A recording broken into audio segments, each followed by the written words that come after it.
Indian media نے actually پوری fielding set کر کے فیلڈ مارشل عاصم منیر کے خلاف جو ہے وہ پورا ایک محاذ بنایا. اب وہ اس میں گیم انہوں نے کیا کھیلی ہے ذرا اسے بے نقاب کرنا بڑا ضروری ہے, کیونکہ obviously at the end of the day it is not about the field marshal Asim Munir, it is about Pakistan. انہوں نے کیا کیا, آپ جانتے ہیں کہ فیلڈ مارشل عاصم منیر جو ہیں وہ آج کل امریکہ کے دورے کے اوپر ہیں, تو وہاں پہ ایک تقریب کے حوالے سے انہوں نے ان کی کوٹیشنز ڈالی. کس نے ڈالی؟ پاکستان نے نہیں ڈالی. فیلڈ مارشل پاکستان کے ہیں, آئی ایس پی آر نے کوئی پریس ریلیز نہیں کی, کوئی ایسی بات یہاں سے میڈیا نے رپورٹ نہیں کی. رپورٹنگ کہاں سے ہو رہی ہے؟ انڈین میڈیا سے, اور وہ فیلڈ مارشل عاصم منیر کو رپورٹ کر رہے ہیں. انہوں نے ان سے منسوب کر کے کیا بیانات چلائے. انہوں نے کہا جی کہ عاصم منیر صاحب نے مبینہ طور پہ یہ کہا ہے کہ جی اگر مستقبل کی جنگ میں بھارت کے ساتھ پاکستان کی وجودی خطرہ لاحق ہوا تو وہ خطے کو ایٹمی جنگ میں دھکیل دیں. یہ عاصم منیر صاحب کو کوٹ کرتے ہوئے وہ کہہ رہے ہیں. ہم ایک ایٹمی ملک ہیں, اگر ہم سوچیں کہ ہم گر رہے ہیں تو ہم دنیا کے نصف حصے کو اپنے ساتھ گرا دیں گے. بھارت کی جانب سے اس معاہدے کو معطل کرنے کا سنتاس معاہدے کی بات ہو رہی ہے. بھارت کی جانب سے اس معاہدے کو معطل کرنے کا فیصلہ 250 ملین افراد کو قحط کے خطرے میں ڈال سکتا ہے.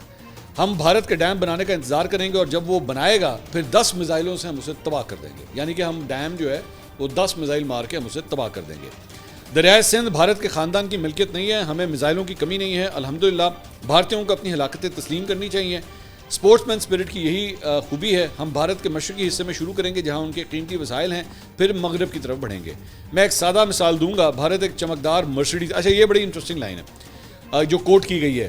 انہوں نے کہا جی میں ایک سادہ مثال دوں گا. بھارت ایک چمکدار مرسیڈیز ہے جو ہائی وے پر فراری کی طرح چل رہی ہے, لیکن ہم ایک ڈمپر ٹرک ہیں جو بجری سے بھرا ہوا ہے. اگر وہ ٹرک گاڑی سے ٹکرا گیا تو نقصان کون اٹھائے گا؟ یہ ان کو کوٹ کرتے ہوئے بات کی گئی. ہماری کامیابی کی اصل وجہ یہ ہے کہ ہم کنجوس نہیں ہیں. اگر کوئی اچھا کام کرے تو ہم اس کی تعریف کرتے ہیں, اس لیے ہم نے صدر ڈونلڈ ٹرمپ کو نوبل انعام کے لیے نامزد کیا. اچھا اب اس کے اندر ظاہری بات ہے یہ بیسکلی مرچ مسالہ اس طرح ڈالا گیا ہے.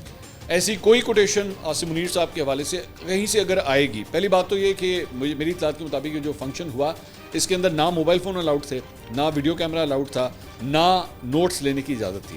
ٹھیک ہے, it was a very private sort of a function. تو ان کے ساتھ یہ جو کوٹیشنز منسوب کی گئی ہیں اس کے پیچھے ایکچولی جو اصل مقصد ہے وہ کیا ہے؟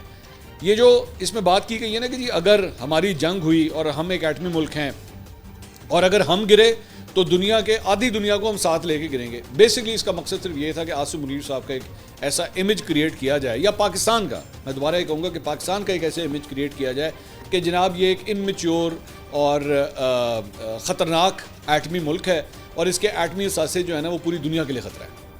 اگر کوئی اس طرح کی بات کرے گا نا, مطلب کہ جی اگر ہم گریں گے تو ہم آدھی دنیا بھی لے کے جائیں گے, یہ بیسکلی صرف مقصد یہ ہے کہ پاکستان کا نام بدنام کیا جائے.